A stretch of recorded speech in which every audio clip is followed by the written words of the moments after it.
estas jornadas de lo que es venta, tenemos esta jornada y tenemos la jornada que viene en la que nos vamos a centrar en la venta a un tercero, ¿vale? Entonces, la venta a los directivos, a los trabajadores, yo creo que tiene dos aspectos fundamentales desde lo que es nuestra perspectiva jurídico-fiscal. Uno es la financiación. Normalmente vamos a vender a alguien que no tiene los recursos para comprar. Entonces, todo lo que yo voy a explicar es basado fundamentalmente en cómo vamos a poder obtener los recursos de la propia empresa, etcétera. Entonces, cuando demos el próximo día la otra jornada, desarrollaremos más los temas contractuales, como son los contratos, etcétera. Eso también se va a dar en el proceso de los directivos. Pero como me voy a centrar hoy más en lo que es el proceso, en cómo obtenemos la financiación, etcétera, porque es dijéramos que es lo más peculiar de la operación de toma de participación de los directivos. Con lo cual, en los aspectos, dijéramos, generales de la compraventa se tratarán en la próxima jornada. Yo me voy a centrar básicamente en ese tema. En estas operaciones, el modelo que yo voy a intentar explicar el modelo. Este modelo sirve para comprar el 100% de la empresa o sirve para comprar un porcentaje de la empresa. Los MBOs se extendieron muchísimo y se hicieron muchas operaciones en los años boyantes. Cada año ganábamos más dinero y era muy fácil apalancarse y responder de las deudas. En la perspectiva actual, pues da un poco miedo, porque veremos que, bueno, pues que apalancarse significa que, como ya ha comentado antes, la empresa va a tener que ganar dinero suficiente para afrontar los retos que ella tiene, su plan estratégico, sus inversiones, su internacionalización, y al mismo tiempo de la empresa va a salir dinero para pagar el precio de la compra. Entonces, cada día se nos están dando más procesos en los que no hablamos de compra del 100%, sino que igual son procesos que se van, compra un porcentaje. El empresario desinvierte una cantidad, un porcentaje de su participación, los directivos toman una participación, igual se está estableciendo un proceso en el que habrá más compraventas, ¿vale? El comprar el 100%, como hemos dicho, normalmente va a requerir siempre la entrada de un inversor. La entrada de un inversor de capital riesgo te llevará siempre a que antes o después la empresa se venderá o haremos otra ronda metiendo otro inversor. La entrada de un inversor permanente puede servir para que la empresa continúe. Entonces, es en ese contexto el modelo en el que yo me voy a mover. La financiación, me voy a preocupar de los acuerdos con esos socios y me voy a preocupar también de qué pasa con esos directivos que en un momento concreto entra un equipo directivo en la compañía y se jubila o se marcha. Esos temas también los voy a tratar. ¿De acuerdo? En todo caso, bueno, me lo ha comentado antes él, si hay cualquier pregunta, cualquier cosa, me paráis y lo intento explicar. Vale, aquí. Bien, lo que voy a hacer, aquí está puesto, voy a explicar el proceso. Me voy a centrar básicamente en eso, voy a poner cuáles son las dificultades y cuáles son las soluciones que aportamos. Bueno, para ser un poco claro, la foto que tenemos es un empresario, será una persona física o tendrá una sociedad de cartera que es dueño a su vez de una empresa. ¿Y a dónde vamos? Pues básicamente la foto final que nos podemos encontrar es esta. Normalmente vamos a encontrarnos con que se crea una nueva sociedad, veremos por qué motivos, por parte de los directivos trabajadores. Puede ser que adquieran el 100%, difícil. Normalmente buscarán el inversor puede participar directamente en la empresa, o puede participar también en la NewCo, veremos ahora por qué. Y el empresario puede seguir de socio, porque igual no es una operación del 100%. Nosotros a nivel de despacho en los últimos años hemos tenido bastantes operaciones en las que los directivos cogen un 25, un 20, pero con una vocación muchas veces de seguir cogiendo más porcentaje. Y la práctica te demuestra que si las cosas van bien, en un momento concreto, cogen otro porcentaje. Sobre todo cuando el capital está muy disperso.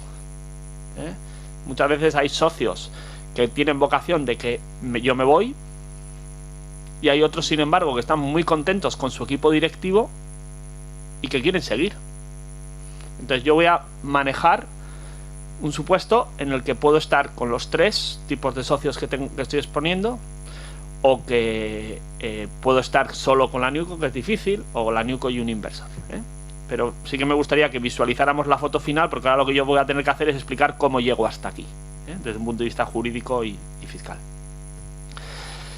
Bien, yo parto de una premisa. Ha habido un proceso de reflexión previo en el que se han llegado a conclusiones sobre qué porcentaje de acciones, lo que estoy diciendo, puede haber varias transmisiones en el tiempo. No tenemos por qué plantearnos una compra del 100%, porque como vamos a ver, en mi opinión, y más a día de hoy, hacer una compra del 100% acarrea poner a la vaca, que suelo decir yo, a la empresa, unas exigencias de sacar recursos de ella que puede hacer que el tema se caiga, ¿vale? O puede llevarme a que tenga que buscar un inversor, que lo que va a pretender ese inversor es una venta. Y además cada día más los capitales riesgos, antes podías conseguir operaciones a 8 a 10 años, hoy sus plazos se acortan, con lo cual la recuperación del porcentaje que va a coger el inversor si es un capital riesgo va a ser a muy corto plazo. Entonces una alternativa es bueno, pues a ver qué socios quieren salir, qué socios quieren. Nosotros hemos tenido procesos en los que, por ejemplo, se ofreció a los socios, a todo el que quería podía vender hasta el 40% de la compañía, o el 50%. ¿Qué nos pasaba? Que había socios que decían que no vendían nada y socios que decían que querían vender el 100%. Dependiendo del nivel de financiación que habíamos conseguido o de los inversores que habíamos conseguido, planteábamos pues un nivel, ¿de acuerdo?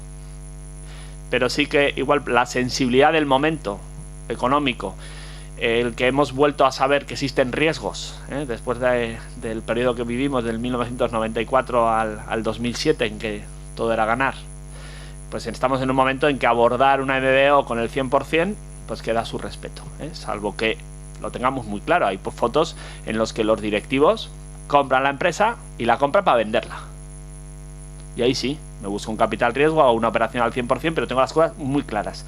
Dentro de 5 años vendemos, o dentro de 6 años vendemos, dependiendo de cuál sea el objetivo de los directivos, podría ir a una operación del 100% o no podría ir a una operación del 100%. Vale. Segundo lugar, en muchas ocasiones, cuando se plantea la operación, analizamos, oye, ¿y qué van a comprar? ¿Toda la empresa? ¿O vamos a sacar primero el inmueble? ¿Vamos a facilitar la operación? ¿Vale? Pues igual facilitar o correr menos riesgos también por parte del empresario, pero también por parte de los directivos. Podemos hacer que los inmuebles no entren en la operación. Separamos los inmuebles y lo que habrá es un contrato de alquiler a la empresa y tal vez una opción de compra, pero podemos sacar los inmuebles. La liquidez, lógicamente, habrá que sacarla, Entonces, bueno, aquí es un tema que también en ese diseño de la operación hay que tenerlo claro. ¿Vamos a comprar todo lo que existe? ¿O qué es lo que realmente se puede sacar de la empresa? Cada día más en las operaciones de venta de empresas, no solo en las de los directivos, los inmuebles se quedan fuera, porque también los inversores en muchas ocasiones prefieren destinar todos sus recursos a la compra de empresa que destinarlos a bienes inmuebles. Han cambiado mucho las cosas en los últimos años. Entonces, bueno, pues ahí hay que hacer una operación en que hay una problemática fiscal de separar los inmuebles del negocio fundamentalmente, pero bueno, pero hay soluciones. Por ejemplo, pues una solución muy sencilla suele ser que la empresa aporta lo que es el negocio a una nueva sociedad y se queda con los inmuebles y con los excedentes de tesorería, y lo que va a ser objeto de la transacción es la sociedad que desarrolla el negocio. Hay una aportación de rama de actividad que solemos llamar, pero no metemos el inmueble. Entonces la operación se va a centrar en la sociedad de abajo. Esas operaciones no se pueden articular para que no tengan costes fiscales, bueno, pero hay que estudiarlas. Pero sí que señalar que identifiquemos qué activos existen en la empresa que no tienen por qué formar parte de la transacción. Otro tema que tiene que haber quedado claro, a mí ya me vienen con el precio hecho. Bueno, normalmente nos toca a veces negociar también los abogados, pero lo ideal es que el acuerdo te viene.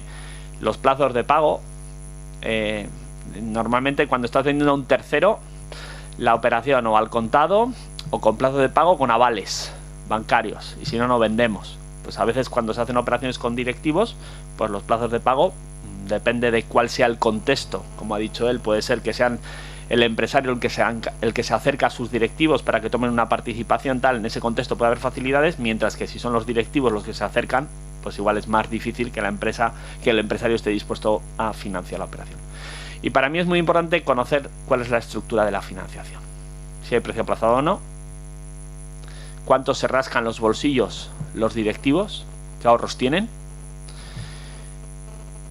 cómo aportan los ahorros, porque tienen ahorros o van a pedir préstamos a los bancos ellos. Hay bancos que están dispuestos a financiarles. Normalmente el banco, bueno, pues en estas operaciones, financiar personalmente al directivo, pues sí, hipotecas la casa y te da el préstamo. Es un tema que es muy importante, porque cuando vas a buscar al inversor también, el inversor o el capital riesgo que ve que los directivos son capaces de coger préstamos a nivel personal y de otorgar garantías, hace que digan, este equipo directivo, además de que tal, me está convenciendo, está muy seguro de lo que quiere hacer. Tengo que buscar un inversor. Normalmente estamos muy acostumbrados a que sean capitales riesgos, pero yo os diría que a día de hoy empiezan a existir inversores permanentes. Dinero, no todo el mundo le han ido mal las cosas en la crisis. Hay gente que tiene dinero y el dinero ha vuelto a aparecer. A veces cuando me preguntan cómo van las cosas en el despacho, pues yo suelo decir, bueno, pues empezamos a tener operaciones bonitas. O sea, no solo es todo el día con problemas a casa. Entonces hay gente que hay dinero que invertir en inmuebles pues ya no es tan interesante como era hace 7 años, y están dispuestos, cuando ven un equipo directivo que funciona y el negocio le gusta, a aportar, ¿vale? Y ese inversor, que normalmente es un empresario de la zona, pues ese igual no está pensando en vender dentro de 5 años, ¿vale? Y si no, tendremos la figura del capital riesgo. Entonces, ellos normalmente, ¿qué hace el inversor? El inversor puede hacer dos cosas. Una es comprar un porcentaje, ya veremos cómo un poco la estructura, de tal manera que los directivos, normalmente a través de la NUICO, cogerán un porcentaje y el inversor podrá coger otro porcentaje, y a veces el inversor puede estar dispuesto también a financiar a los directivos. Ahora veremos en un ejemplo. ¿Por qué? Bueno, porque los directivos tienen una capacidad de endeudamiento a nivel personal. Imaginaros que son capaces de conseguir unos préstamos hipotecarios, pero con eso no llegan ni al 20% del precio de la compra-venta, ¿vale? Entonces, si el resto lo pone, pone 20, los bancos ponen 40, me faltan otros 40. Eso querría decir que el inversor va a coger la mayoría del negocio. Puede ser.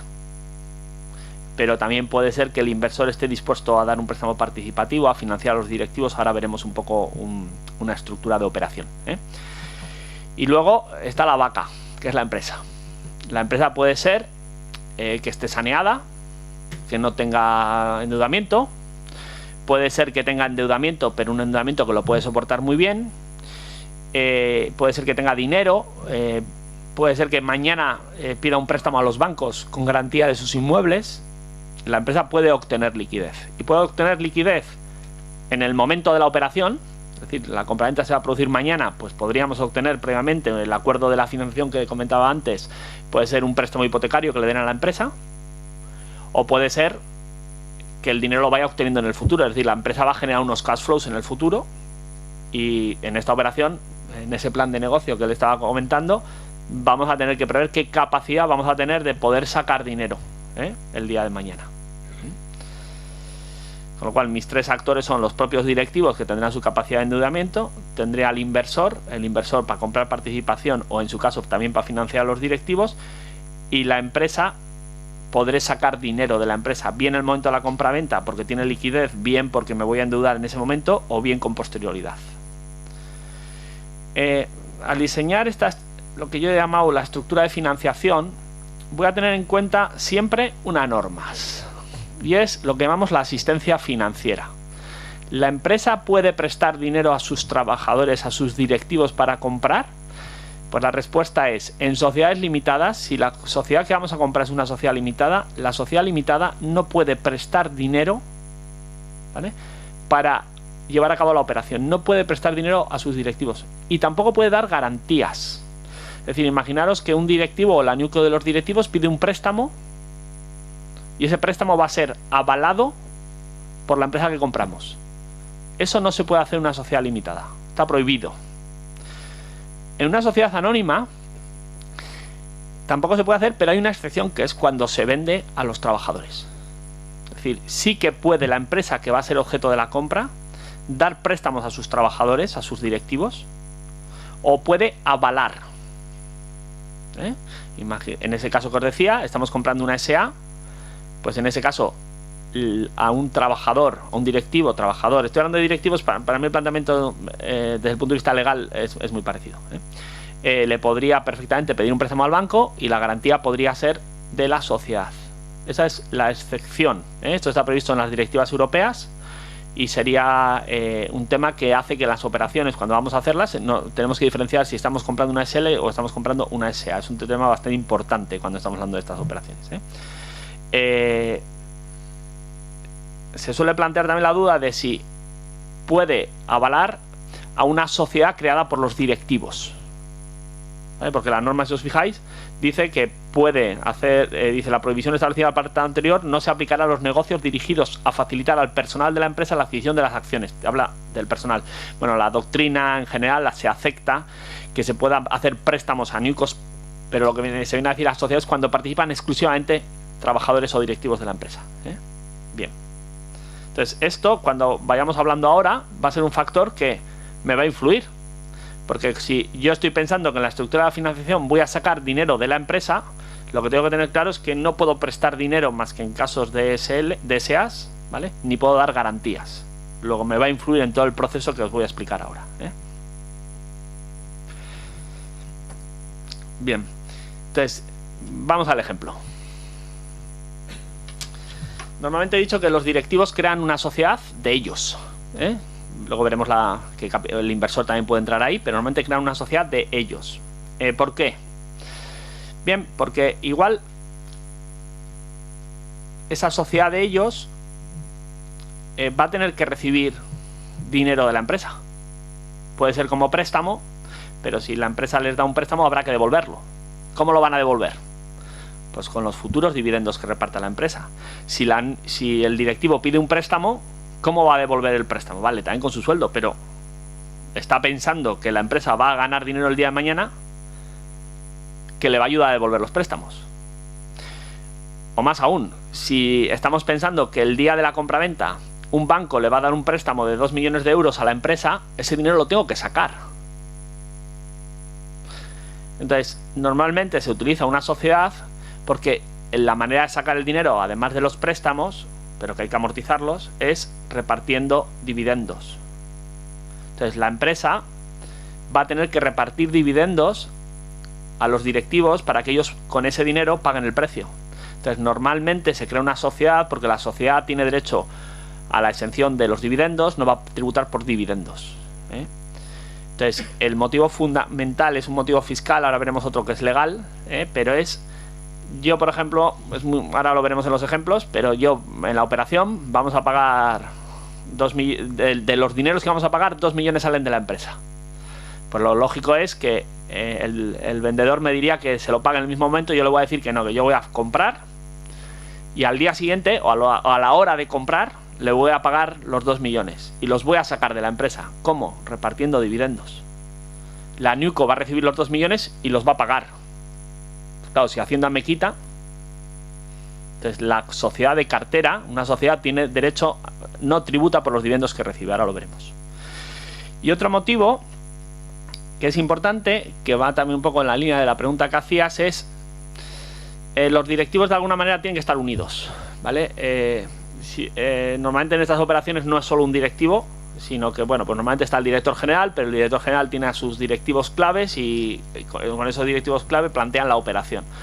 Entonces, bueno, pues tanto si es una operación en la que se va por el 100% o si voy a coger un porcentaje, lo que se pretende muchas veces es que los directivos sean una sola voz.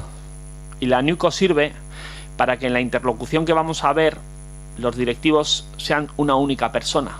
Ya discutirán entre ellos lo que tengan que discutir, pero respecto al resto de sus socios actuarán como un bloque. Bien, eso quiere decir que si me vuelvo aquí, ¿vale? Que se ve fácil. El motivo de esta newco es que la empresa repartirá dividendos. Cuando reparta dividendos hacia arriba necesitaré la newco, porque si no existiese la newco, los directivos tendrían que pagar el impuesto sobre la renta. La newco no paga. Y además, las relaciones de los directivos con sus otros socios, el actual empresario y el inversor, si solo tengo una sociedad, ellos articularán su régimen de relaciones frente a los demás. Pero no tendré 5 personas, incluso equilibrios desde el punto de vista de tomas de decisiones, etcétera.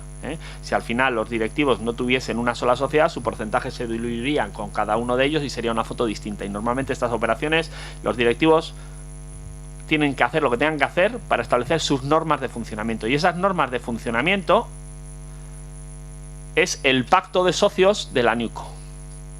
Los directivos participarán en la sociedad a través de una NewCo, de una nueva sociedad, y ahí regularán cómo van a funcionar. Y el contenido de un pacto de socios normalmente tiene las cláusulas normales de cualquier acuerdo de socios, pues tendrá el gobierno, oye, cómo va a ser el órgano de administración de esta sociedad. Ahí se regulará también quién va a ser el representante de esos directivos en la sociedad comprada. Será totalmente distinto si se compra el 100% que si solo se compra un porcentaje, qué mayorías cualificadas tiene que haber a nivel del consejo, de junta, pues si cómo se tiene acceso a la contabilidad, qué política de dividendos vamos a llevar en las NewCo y en la otra, en la que hemos comprado, porque habrá que pagar la deuda que va a adquirir la NewCo, como ahora veremos, pero también la de los directivos que han cogido y han hipotecado su casa. Luego la política de dividendos es muy importante.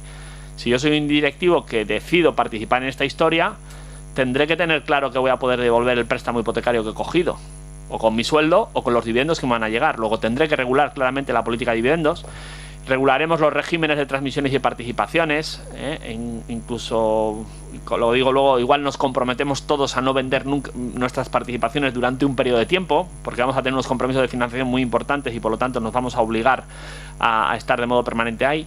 Regularemos cláusulas de acompañamiento, es decir, bueno, pues si en un momento concreto la mayoría de los directivos van a vender, los demás podrán vender con él obligatoriamente, podrán vender o de arrastre. La cláusula de acompañamiento es, imaginaros que el 60% de los directivos mañana que controlan la NewCo van a vender a un tercero. Pues el 40% tienen derecho a vender con el 60% en las mismas condiciones, con el mismo precio, etcétera. Es decir, no se quedan solos ahí con uno nuevo. El arrastre es al revés. Imaginemos que mañana el 70% de los directivos quieren vender la empresa y el comprador quiere el 100% de la empresa. Pues el 70% puede arrastrar al 30%. Tanteo, acompañamiento y arrastre.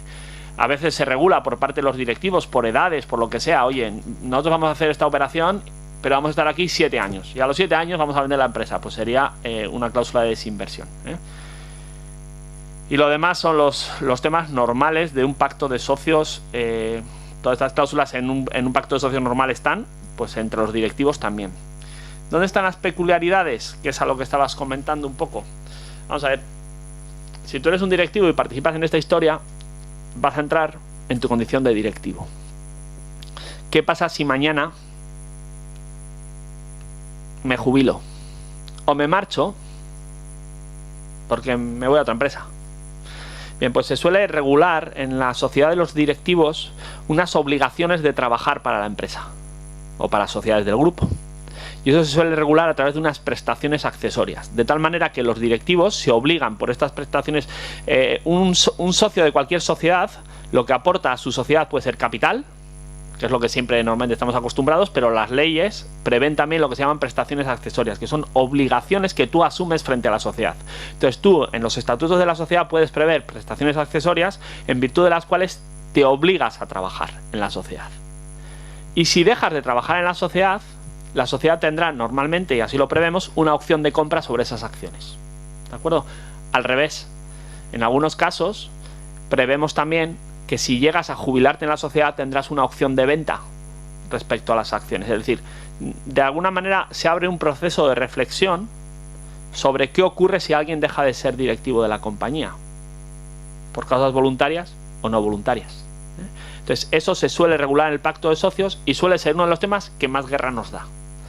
Porque desde el punto de vista de la NewCo quiere tener una opción de compra para regular que sean los directivos los que estén ahí, pero asumir una opción de venta, es decir, que estés obligado a comprar al directivo que mañana se jubila, amigo, igual es imposible desde el punto de vista de estructura financiera, y por lo menos los primeros años es imposible. Entonces este tema, del de las prestaciones accesorias, es un tema que se regula mucho, ¿vale? Y también suele ser una prestación accesoria la obligación de cumplir el acuerdo de socios que hemos suscrito. Entonces este tema, dijéramos, es el más peculiar de un acuerdo de socios de una NewCo participada por directivos, y al que hay que darle bastantes vueltas. Y ahí, pues bueno, pues esa opción de compra que suele estar, pues el precio suele cambiar dependiendo de circunstancias. Es decir, no es lo mismo que alguien se jubile, un directivo se llegue a jubilar a la empresa, a que a los 2 años de haber hecho la operación en la que todos nos hemos metido en este lío, él coge y se marcha. Pues solemos regular distintos precios de opciones de compra dependiendo del momento en el que se vaya. He dicho que en el pacto de socios solemos prever un pacto de permanencia, o de la causa de la que se vaya. Imaginaros que se va a la competencia e incumple su pacto de no competencia, además, porque no lo he dicho, pero normalmente en los acuerdos de socios se establecen pactos de no competencia. Vale. Entonces, esta sería la peculiaridades de la NewCo. Se hace por motivos fiscales, para permitir subir dinero desde la empresa a la NewCo, por motivos de tenerlos unidos, y regulamos un pacto de socios en el que se prevé, una de las características de la operación es que los que están comprando la empresa son directivos, son trabajadores. Si en lugar de ser directivos fuesen trabajadores, haríamos exactamente lo mismo. En algunos procesos que tenemos, la operación empiezan con los directivos, que adquieren un porcentaje y dan salida a parte de los socios, y hoy en día empiezan a trabajar sobre figuras de intentar dar entrada, abrir el abanico de los directivos, o bien al conjunto de los trabajadores, o bien a la masa gris, que algunos le llaman así, depende, no solo al concepto directivo. Entonces, normalmente el proceso empieza con directivos por estrategias de la dirección mismo, se van abriendo a otros caminos, y eso también permite, no en el contexto de entrada de los trabajadores, que normalmente cuando se producen son situaciones de crisis, etcétera, pues ir involucrando más un poco en lo que sería la filosofía de las nuevas relaciones laborales. Sí. Sí. Sí, no puedes hacerlo. No puedes. Porque la prohibición es para prestar asistencia financiera a cualquier adquirente. La excepción en la que se puede es en SAs cuando es a trabajadores, pero mañana un comprador normal que pretende comprar la empresa y que la empresa le avale la operación, no puede. Esa operación es nula, esa garantía. Y la banca, lo primero que hace cuando hacemos operaciones de esto, cuando ahora nos vamos a meter con la financiación, es garantizarse que en esta operación no hay asistencia financiera. Porque como la banca se meta en un lío de financiar una operación de este tipo y existe asistencia financiera, imagínate que da un préstamo a la NewCo con garantía de los inmuebles de la empresa, esa hipoteca es nula de pleno derecho. Y en todos los procesos de este tipo, lo primero que te mira la banca, pero claramente, es que no hay asistencia financiera, ¿vale? Y cuando se puede hacer, porque hay trabajadores, SSA, etcétera, lo tenemos que explicar, pero muy bien. Porque es que el que sale perjudicado, dijéramos, es por un lado la banca que ha aceptado esas garantías, y los que han comprado, porque ese préstamo que igual han recibido es totalmente nulo. Bien. Vale, entonces la parte de la NewCo la he explicado, el por qué, cómo lo hacemos, el acuerdo de socios. Hoy tenemos 45 minutos, entonces no puedo profundizar mucho, pero si luego queréis en el coloquio puedo aclarar más cosas. Y luego voy a incorporar al inversor, ¿vale? El inversor, lo que hemos dicho, puede ser un capital riesgo o puede ser un inversor permanente. Bien, ¿dónde toma la participación? Bueno, puede tomar la participación directamente en la empresa, lo que explicaba antes en el modelo. Podría tomar la participación directamente en la empresa, o, me falta la flechita, en la NewCo, como ahora veremos. Normalmente es lógico que la tome directamente la empresa, de tal manera que eso que he dicho yo, que la NewCo es el instrumento de los directivos, es el instrumento de los directivos. Si se incorpora en la NewCo, ¿vale? Empiezo a tener una sociedad con unas características especiales, hace que el acuerdo de socios que voy a tener va a tener que prever como dos figuras de socios. Normalmente hacemos dos clases de acciones, la de los directivos, la de los otros. Se nos lía un poco lo que es la sociedad de los directivos, pero a veces sí que lo hacen. ¿Cuándo? Bueno, pues porque muchas veces pues igual le da financiación a la propia NewCo, ¿vale? Para que los directivos, poniendo menos dinero, tengan más porcentaje. Eso sí, esa retribución de ese préstamo tendrá unas características especiales. Normalmente es un préstamo participativo que hace que desde el punto de vista económico, es como si el inversor desde el punto de vista económico tuviese un 75%, que es lo que él pone, y sin embargo de los derechos políticos igual tiene menos derechos políticos. Vale, ahora lo vemos en un ejemplo. Pero normalmente se toma directamente la empresa. Y cuando lo hace a través de la NUICO es porque normalmente hay financiación y te requiere entonces que el pacto de socios de la NUICO sea un poco especial. Si toma directamente la empresa, eso me va a llevar a hacer el segundo pacto de socios. Tendré el pacto de socios de NUICO y ahora tendré el pacto de socios de la NUICO con el inversor. Ese será un pacto de socios normal, pero en el que regularé también la política de dividendos, cómo se va a hacer el consejo de administración de la sociedad, si hay mayorías reforzadas, si no. Hay, por ejemplo, muchas veces uno de los temas que más se discute es cómo se nombra el director general. Claro, los directivos que han entrado en esta historia han entrado porque son directivos, porque quieren gestionar esta empresa, y el inversor que les viene aquí les dice, oye, que yo si no funciona bien el equipo directivo lo puedo cesar. Típica cláusula de acuerdo de socios de pegarnos un buen rato. Porque desnaturalizas el fin de los directivos. Pero también el inversor, si no funcionan las cosas, yo estoy poniendo aquí dinero, estoy corriendo riesgo. Entonces, ese acuerdo de socios será el segundo, que será a nivel de la empresa, será el acuerdo de socios de la empresa. El acuerdo de la NUICO, el acuerdo de la empresa. Y ahí, si estoy hablando de un capital riesgo, es donde el capital riesgo va a querer tener garantizada su salida. ¿Y su salida cómo se puede hacer? Bueno, pues normalmente suele conceder una opción de compra a la propia NUICO, por si quiere comprar la NUICO, pero si no compra la NUICO en un plazo concreto, él... Claro, imaginaros que tiene el 40%. No vale con vender el 40%, porque nadie quiere comprar el 40%.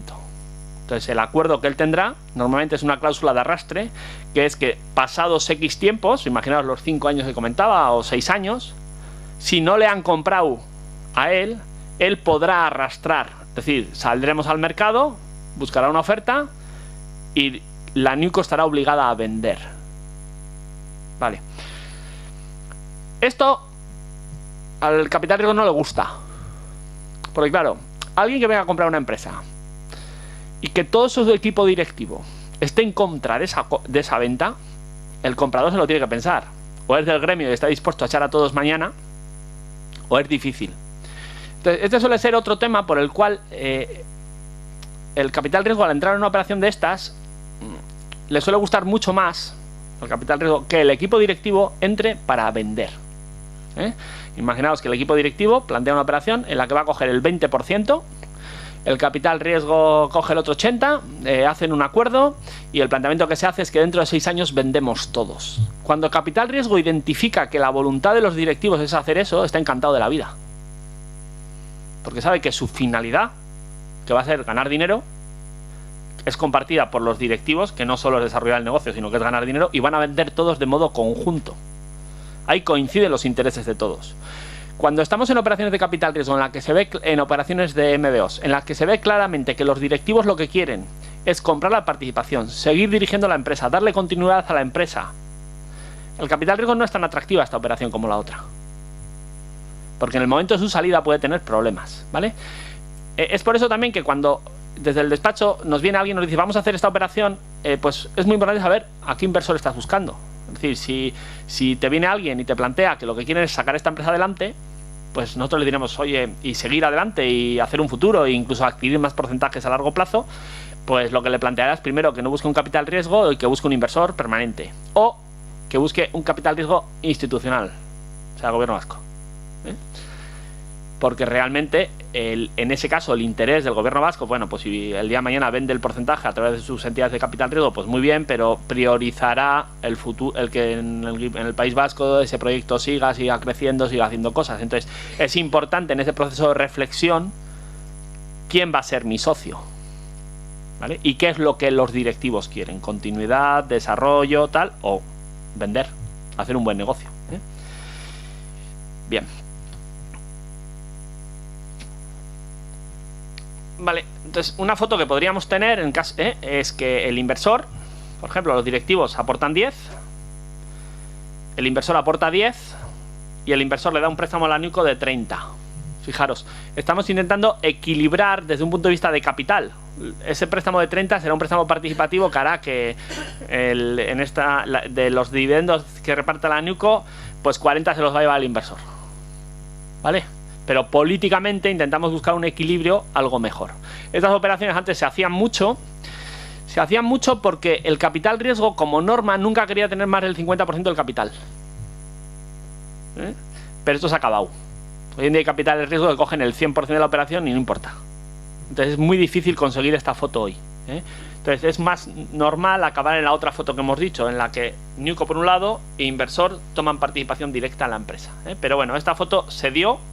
Es posible que con un inversor no capital riesgo igual se da. Es decir, imaginaros que se busca un inversor y ese inversor en esa negociación, pues los directivos pueden aportar lo que pueden aportar, no pueden aportar más, y el proyecto le parece interesante al inversor y dice, bueno, yo total no voy a dirigir la compañía la van a dirigir los directivos, estoy dispuesto a tener un equilibrio político, ¿vale? Y sin embargo económicamente el trato es distinto porque unos ponen una cosa y yo pongo otra cosa, pero sería un poco un modelo que se podría dar, ¿vale? Entonces tenemos la figura del inversor y la siguiente figura que tengo es la financiación, ¿vale? Aunque haya un inversor, aunque haya un capital riesgo, los capitales riesgos siempre apalancan la operación, apalancar es meter deuda a la compañía. ¿Y dónde vamos a meter deudas? Bueno, primero lo que hemos dicho antes, los directivos pueden pedir sus préstamos. Y os aseguro que al inversor le convences mucho más si has hipotecado tu casa que si no la has hipotecado. Porque tu nivel de implicación en el proceso es muy claro. ¿A quién más le puede dar financiación a la banca? A NewCo, ¿vale? Le pueden dar un préstamo. Aquí se nos suele plantear muchas veces un problema, es que piden garantías de los socios de la NewCo, de los directivos.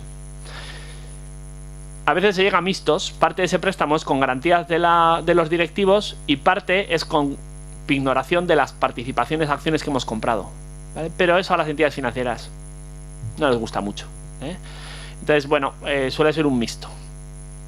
Bien, en todo caso, desde el punto de vista de los directivos es mejor, aunque ellos presten garantías, es mejor coger el crédito en la NewCo que cogerlo a nivel personal, por motivos fiscales. Si lo cojo a nivel personal, yo cuando me reparta dividendos la empresa, yo pagaré impuestos sobre la renta. Si lo cojo a nivel de NewCo no voy a pagar. Entonces solemos intentar colocar lo máximo de deuda en NewCo. Voy despacio. Lo máximo entre A y B, entre los directivos y NewCo, coloco más préstamo en NewCo y minimizo lo que pueda ser de los directivos. Normalmente siempre hay deuda en los directivos porque los directivos tienen que aportar un capital. Y hay directivos que tienen ahorros y que tienen dinero para poner, y hay otros directivos que no lo tienen. Lo que vayamos a poner entre todos más o menos común o las diferencias tiene que salir del bolsillo de uno, ¿vale? Con lo cual siempre va a haber algún endeudamiento arriba en el directivo.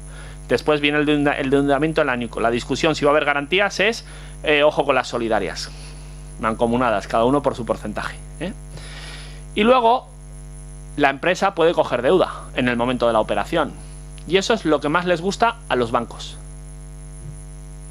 Claro, darle un préstamo a la NewCo significa que esa deuda, la garantía que tiene, es la que tiene. Si fuese una SA la comprada, podría ser que el préstamo de la NewCo fuese garantizado, Pero si el préstamo, si es una SL, no puede ser garantizado. Vale. Eso de que el préstamo sea garantizado en una operación del 100%, bueno, pues igual a los otros socios no les importa que la NewCo avale que la empresa avale el préstamo de la NewCo. Pero una operación en la que hay un inversor que no está participando en la NewCo o el empresario que se queda con un porcentaje, eso de que la empresa avale el préstamo de los otros, no. Entonces, normalmente lo que se plantea dentro de los términos de la operación es cuánto dinero podemos sacar en el momento de la compraventa de la empresa para el precio.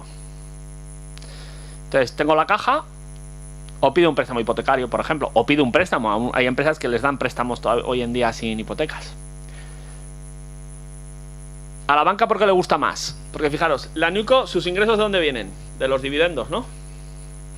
Luego, prefiero darle el crédito a la empresa, porque la empresa es la que genera los dineros. Si las cosas van mal, el último que va a cobrar es el préstamo de la NewCo. Va a cobrar siempre antes el préstamo de la empresa. Luego la empresa va a intentar por todos los medios que la banca que coloquemos la deuda abajo, ¿vale? Entonces, vale, si colocamos la deuda abajo, si en el momento de la operación teníamos X euros y además nos dan un préstamo hipotecario, ahora voy a tener que subir el dinero arriba. ¿Vale? Y ahora veremos un poco eso. ¿De acuerdo? Pero está claro, ¿no? Si nosotros fuéramos los bancarios, ¿el crédito a quién se lo daríamos? A los directivos con su casa y abajo. A la NewCo con el aval de los directivos. Bien, entonces, tengo que pasar los dineros. ¿Y cómo voy a poder pasar los dineros? Luego voy a desarrollar esto mejor. Por un préstamo, podría ser. Por dividendos, luego lo veremos. Por una reducción de capital, a veces usted nos tiene que dar. Y también podríamos fusionar la NewCo con la empresa. Eso lo veremos luego, ¿eh? ¿Vale? Simplemente ahora anuncio que el dinero que tenga en la sociedad porque tenga excedentes o el dinero que reciba de un préstamo que le da el banco, lo voy a tener que subir para arriba. Y tengo distintas alternativas que luego desarrollaré. Otro tema muy importante. Claro, puedo pedir un préstamo en la empresa. Podrían, teóricamente, si la empresa es una SA, dar garantías a la NewCo. Pero la empresa al día siguiente sigue operando en el mercado, ¿eh? Sigue teniendo proveedores a los que pagar. Tiene trabajadores. Tiene bancos. Entonces, cuidado en esta operación. Cuando estructuro la operación, tengo que tener claro que la deuda que le voy a meter a la empresa no haga inviable la vida de la empresa. Tanto porque no va a poder devolver la deuda, como, ojo, y eso es lo del plan de negocio que él comentaba, que es muy importante la reflexión, porque igual salen corriendo mañana todos los proveedores. Si yo mañana le meto una deuda de 2 millones de euros y reparto un dividendo de 2 millones de euros, el balance se me ha cambiado totalmente. Y en estas operaciones el balance se cambia, porque le vamos a meter deuda, ¿vale? Con lo cual hay que buscar un equilibrio de qué foto de balance se me va a quedar, y que esa foto no asuste a las entidades financieras, etc. Normalmente las entidades financieras, para que le den el préstamo de los 2 millones, han analizado muy bien ese plan de negocio que se ha presentado y están viendo que eso es factible, ¿vale? Y no te van a dar un crédito así como así. Pero bueno, que tengamos en cuenta que nuestro balance cambia, ¿vale? Normalmente, si las entidades financieras nos dan es porque creen que eso es factible, que no tiene problemas, etcétera. Pero tiene impacto en el balance, ¿vale? Entonces, un poco nuestra foto podría ser, fijaros, el banco le da un préstamo de 5 a los directivos, que además tenían un ahorro de 5. Entonces ponen 10. El inversor pone 10 y le da un préstamo de 30. Es el mismo ejemplo que he puesto antes. Pero ahora vienen los bancos y dicen, mira, le doy 50 a NewCo. Con lo cual NewCo tiene 100 de caja, un capital de 20, un préstamo al inversor de 30 y un préstamo al banco de 50. Pero además el préstamo le da 200 a la empresa, que son los que yo voy a tener que subir para arriba, ¿De acuerdo? Bien. Claro, a más porcentaje que compro, más riesgo le meto a la empresa. Y por eso lo que yo decía antes, que normalmente las operaciones que se están haciendo hoy en día van más a, cojo un porcentaje, doy salida a los socios que más ganas tienen de salir, o porcentualmente doy salida a los socios y planteo que, bueno, pues que si las cosas van bien, la vocación de todos es dentro de unos años hacer otra operación. O me busco un inversor que aporte bastante capital y a ver si está dispuesto a darme un préstamo para que el porcentaje de los... Claro, si aquí, si en la foto que estoy planteando el inversor no hubiese dado el préstamo de 30 y hubiese puesto 40, tendríamos que los directivos tendrían un 20 y el inversor un 40.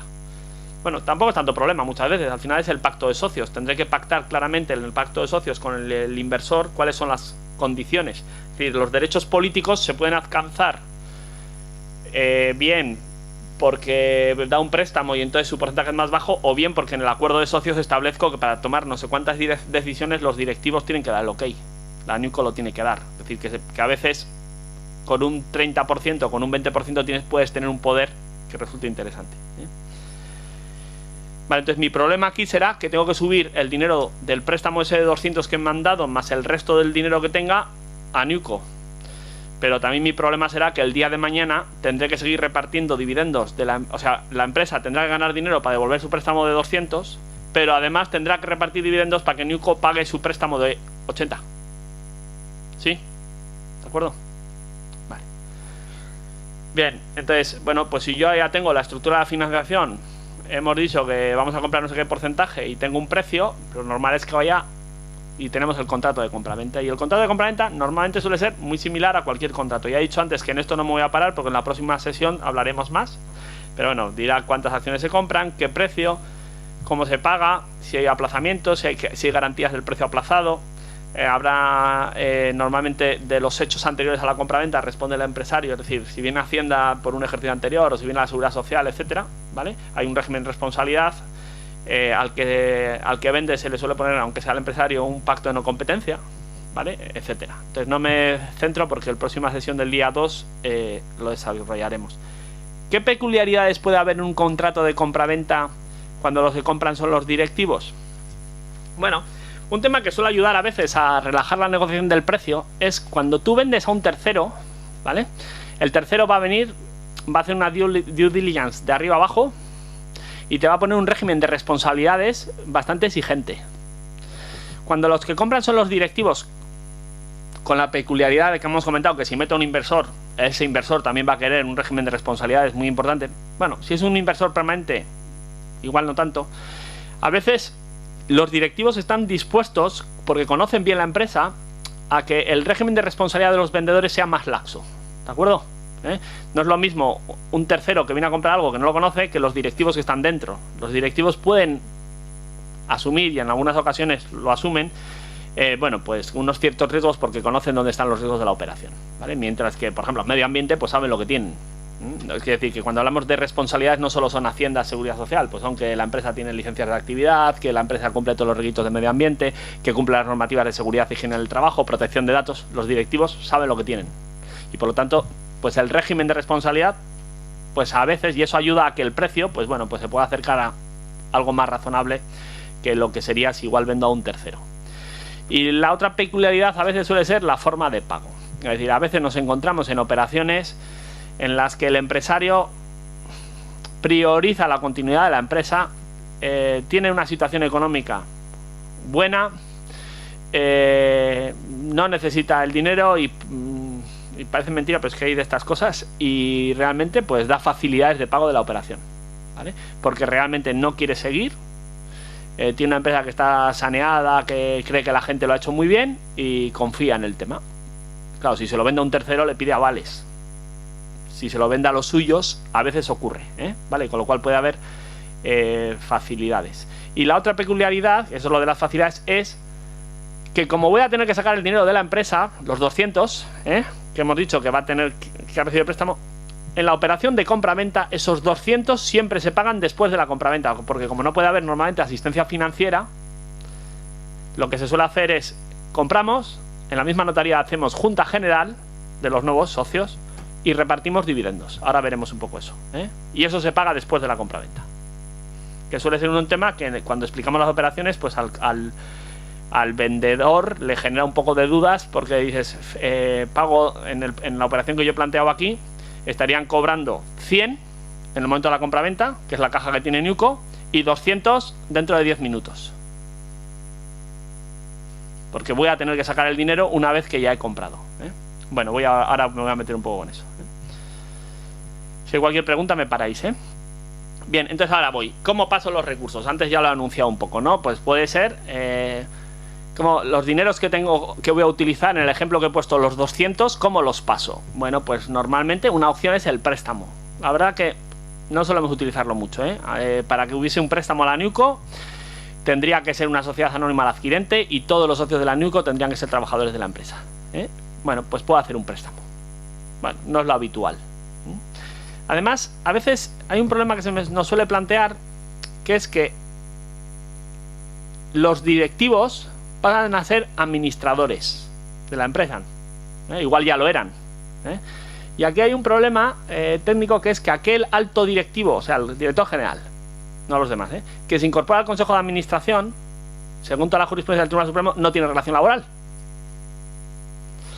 Entonces, cuando planteamos préstamos a Newcos en la que está el director general, es que el director general no es trabajador de la empresa, si está en el órgano de administración. Entonces, ese tema tenemos que cuidarlo también, A veces se nos da, Entonces, normalmente los préstamos los utilizamos para dárselos directamente, no a Newcos, sino a los directivos que por su situación económica, por lo que fuera, son más jóvenes, por tal, pues va a requerir más ayuda que igual la banca no le da. Es decir, dentro del equipo directivo que va a hacer la operación, vamos a tener gente más joven, gente que lleva no sé cuántos años, gente que tiene más ahorros, gente que tiene menos ahorros. Entonces, hemos dicho antes que se pide financiación a la banca, pero pues un chaval de 30 años que tiene su casa y la acaba de comprar, pues no tiene ninguna capacidad de endeudamiento. Pues a veces en esas operaciones sí que solemos utilizar la vía de los préstamos, ¿vale? Directamente a esos directivos, a algunos directivos, por peculiares. Pero normalmente no es la vía que utilizamos para darle financiación a la NewCo. Para ir a la NewCo, más que los préstamos, vamos a los dividendos, que es lo que he comentado antes, ¿eh? Es el motivo por el cual fiscalmente creamos la NewCo. Al minuto siguiente se reparten. Vale. Si la NewCo ha adquirido el 100%, se lleva el 100% de los dividendos. Si no ha adquirido el 100%, esos dividendos irán al inversor y también al empresario. Entonces, en la estructura de la operación, el empresario estará recibiendo un precio de compraventa y un dividendo. ¿Vale? ¿De acuerdo? Entonces, en los números tendremos que preverlo todo. Y tendremos que prever que de esos 200 que hemos metido de endeudamiento, a la NewCo no le van a ir los 200. Le irán el porcentaje que tenga. Entonces, eso hay que tenerlo en cuenta claramente. ¿Vale? Los dividendos se reparten entre todos los socios. Dependiendo de qué foto de socios deje, se repartirán como se tengan que repartir. Es otro de los motivos por los que a veces el inversor también entra en NewCo, para que se meta todo el endeudamiento allí y se pague. A veces, si estoy en una compañía que tiene mucho capital, muy alto, puedo hacer reducciones de capital, porque no tengo reservas. Para repartir dividendos, está ahí puesto, necesito reservas. Si no tengo suficientemente reservas, puedo hacer reducciones de capital. No suele ser lo normal. Lo normal es que por vía dividendos esos 200 yo los pueda sacar. Tenga reservas y los distribuyo. Bien, en NewCo no tributan ni los dividendos ni las reducciones de capital. Ahora lo veremos. Entonces, mi foto, si yo repartiera el dividendo de los 200 a la NewCo, la foto que tendríamos es que yo al final el dinero de la operación son 300, antes lo hemos visto, ¿no? Son los 100, o sea, los directivos ponen 10, el inversor pone 40, 50, más el préstamo 100, ¿vale? Más los 200, 300. Vale, la compra de las acciones será por 300. Estoy en un supuesto de 100%, Vale, los 200 que me repartan es como si me devolvieran precio. No voy a dar un ingreso por dividendos de 200, sino contabilizo mi inversión financiera en 200 menos. Estoy recuperando fondos propios de la empresa. Entonces, mi estructura de balance en NewCo sería 100, ¿vale? De inversión, porque serían 300 menos 200 que he recuperado vía dividendos. Capital por 20, préstamo inversor 30, préstamo banco 50. Tenemos que devolver. En el conjunto de la operación, la empresa va a tener que devolver 200. Bien. Y la NewCo tiene 80 para devolver. En este esquema. ¿Vale? Si en la NewCo solo hubiese tenido el 40% del capital, se habría llevado el 40% de los 200. ¿Vale? El inversor se habría llevado parte y el empresario que se ha quedado parte. Entonces, en el conjunto también económico de la operación, el empresario que está vendiendo está recibiendo un precio de la operación y un precio por dividendos. ¿De acuerdo? Vale. Bien, otra alternativa que se utilizó muchísimo en su día, y además el término MBO era porque íbamos a esta foto, a la NewCo con la empresa, y lo que hacíamos luego era fusión. Y aquí, bueno, el que ha leído un poco estas cosas, la fusión podía hacer que NewCo absorbiese a la empresa. Entonces, ¿qué pasaba? Que al balance de la empresa le metía 80 de préstamo. Si yo fusiono la NewCo con la empresa, la NewCo no tiene más que las inversiones financieras, le entra todo el balance de la empresa, ¿de acuerdo? Sí, y los 80. Es decir, esa empresa resultante de la fusión es la que va a tener que devolver los 80 y los 200. Luego, en esa operación, cuando hablaba yo de la imagen, la fusión me empeora todavía más la imagen. Muchas veces cuando antes me podría decir, oye, ¿para qué le metes préstamos a NewCo y no le metes préstamos los 280 a la empresa? Por cuestión de imagen también, ¿vale? Meterle todo el pasivo a la empresa de cara a terceros, proveedores, etcétera. Pero si fusiono, hago eso. Y esta operación se hacía mucho, ¿vale? Realmente se puede evitar hacer la fusión, porque por la vía de los dividendos lo puedo conseguir. Entonces, no obstante, la fusión se ha hecho mucho. Tiene una problemática fiscal. Una fusión requiere de... Para que no haya costes fiscales, te tienes que acoger al régimen fiscal previsto en la normativa del impuesto sobre sociedades de operaciones de reestructuración, que es el régimen fiscal que regula fusiones, etcétera, porque si no, cuando tú fusionas, si la absorbente es la NewCo, la absorbida transmite todos los activos para arriba, entonces tendría que pagar impuestos por la diferencia, impuestos sobre sociedades por la diferencia entre el valor de mercado de los bienes que manda para arriba y su valor contable. Entonces, para evitar eso, te acoges a ese régimen fiscal, ¿vale? Y no se produce el pago de ese impuesto.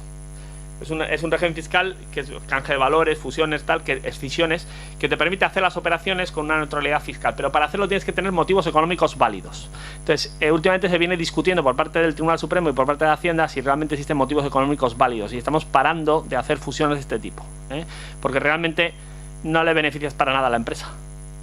Al revés, le estás metiendo deuda. O sea, el motivo económico existe, que es facilitar la compra de la empresa, pero no es mejorar el negocio de la empresa. Sin más, decir que hay problemas, sí. Sí.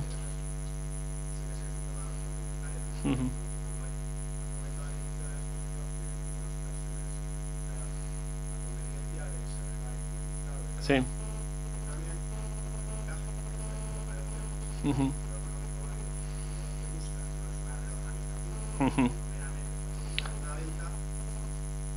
Escisiones no, la única figura que existe de reestructuración real es la aportación, porque ahí no estás teniendo ventaja.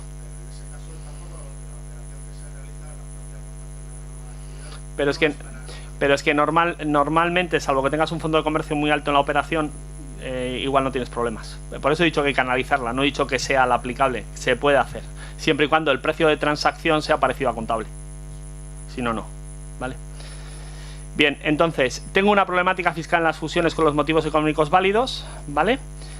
Y también tengo una problemática legal. Durante mucho tiempo se dijo que fusionar dos sociedades de este tipo incumplía lo que hemos dicho de la prohibición de asistencia financiera, ¿vale? Entonces, se discutió muchísimo, eso está afectado. Lo único que la nueva ley de modificaciones estructurales, que es la que regula el procedimiento mercantil de fusiones, etcétera, prevé un procedimiento especial para estos supuestos, de tal manera que en el caso de que se produzca una fusión entre dos sociedades, cuando una de ellas se haya endeudado en los 3 años anteriores para adquirir el control de la otra, ¿vale?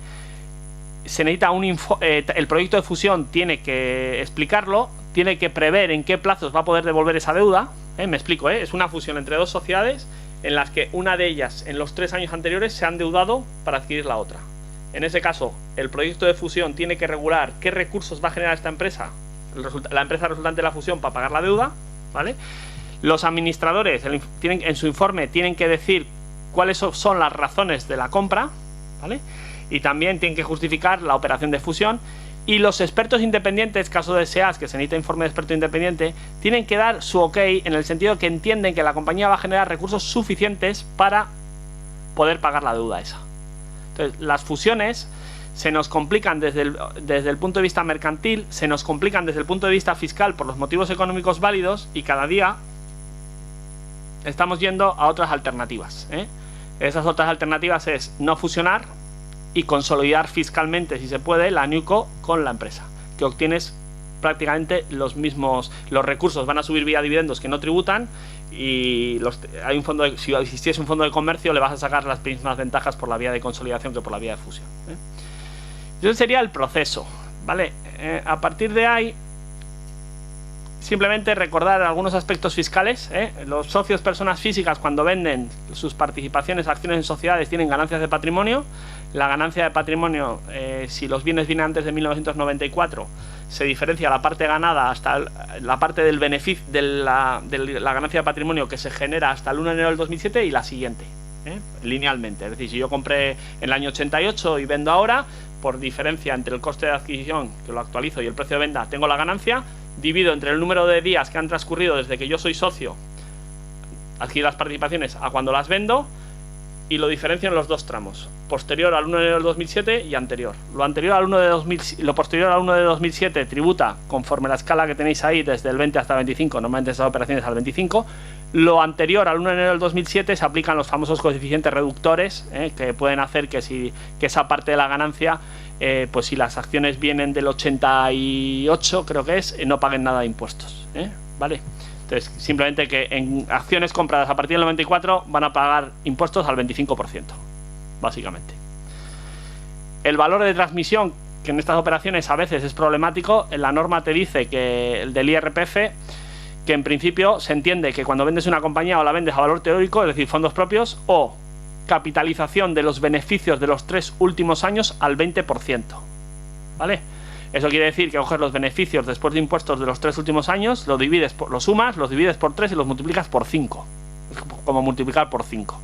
Si el precio está por debajo de eso, Hacienda te puede llamar y vas a tener que dar explicaciones de por qué el precio está por debajo de eso. Lo que nos suele pasar muchas veces es que en los últimos años los fondos propios muchas veces están por encima del valor de empresa, porque son compañías que están en pérdidas.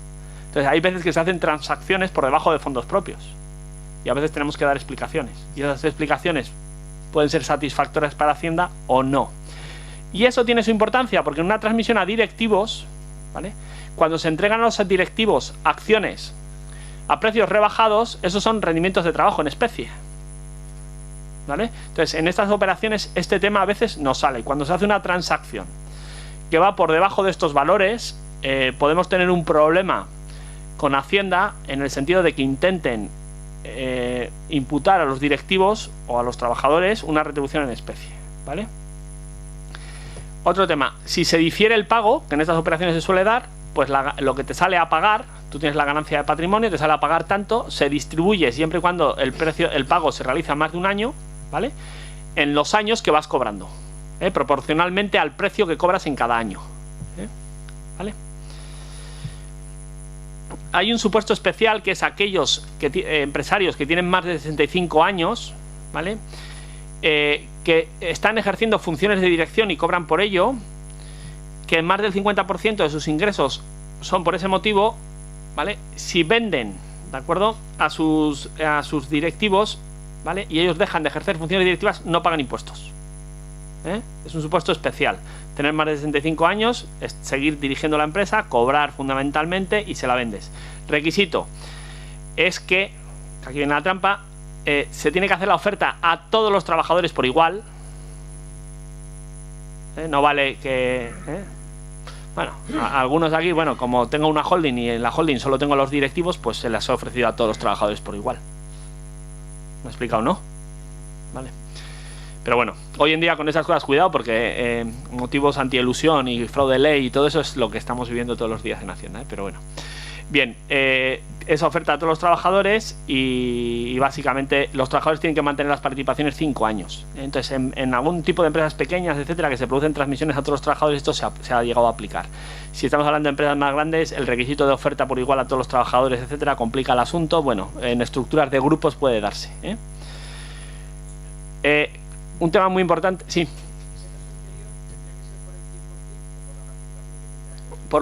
Solo habla del porcentaje que se transmite. Te lo confirmo luego, porque cada día estoy más en mercantil que en fiscal, pero por si acaso. Vale. Y bueno, la empresa no puede ser el objeto de la empresa tiene que ser una empresa de actividad empresarial, no patrimonial, tiene que tener por objeto la gestión de un patrimonio. Un tema muy importante, si la que vende es una persona jurídica, ¿vale? Es decir, el empresario tiene una holding y abajo tiene la empresa y la vende. Uno de los cambios más importantes que se ha producido en la normativa fiscal últimamente es que las plusvalías que obtienen las sociedades por ventas de sociedades no tributan, siempre y cuando se cumplen unos requisitos. Tienes que tener más del 5%, es decir, si la holding del grupo vende, ¿vale?, no tiene que ser una sociedad no patrimonial. Entonces, con todos los cambios que ha habido no patrimoniales, hay que mirar bien que una holding no sea patrimonial, pero eso es un tema muy importante. Antes lo que se hacía, cuando una empresa vendía otra empresa, no pagaba por los dividendos que se habían generado desde que ella había... No, perdón, por los fondos, por los beneficios que se habían generado desde que esa empresa había adquirido la participación de la otra, ¿vale?, no pagaba. Es decir, que si yo había creado una empresa y la vendía a valor de fondos propios, la sociedad que la vendía no pagaba, porque si no tributaríamos dos veces. La sociedad que se vende ya ha pagado impuestos, si esta sociedad al vender la vuelve a pagar, ¿vale? Entonces, antes dijéramos que la regla que solíamos decir, si una sociedad vende otra sociedad hasta el valor de fondos propios, con matices, no pagaba impuestos. Ahora no. El cambio en el País Vasco que se introdujo hace que no se vende. Este cambio se está introduciendo en la reforma de Rajoy también a nivel del Estado. Tenerlo en cuenta.